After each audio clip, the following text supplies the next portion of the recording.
Niger and France have been in an almost untenable situation for 2 months.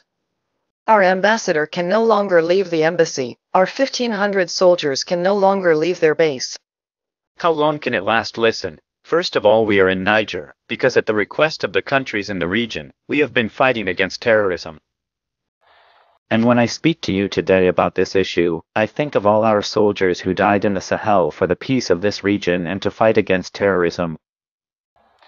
We were at the request of Burkina Faso, Mali, Niger, on their soil to wage this war. And Barkhane, this military operation, is a success. Because without it, most of these countries would have already been taken over by territorial caliphates and jihadists. They have since asked us to leave and the situation has improved. These countries have been hit by coups. Is it the fault of our military or of France? No. There is no longer France Africa.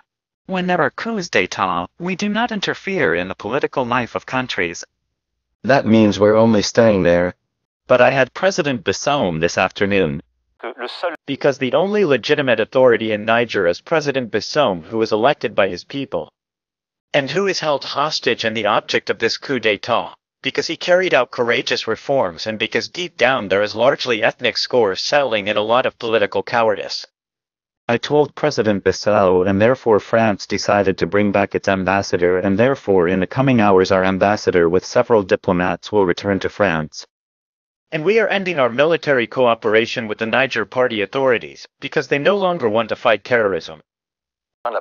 This is therefore the end of the French military presence in Niger.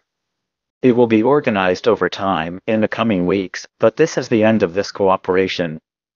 Because we are not here to participate in political life, to be the hostages of the putschists, but I will be very clear, we can already see it today, in Mali, they will return in an orderly manner, in the weeks and months to come.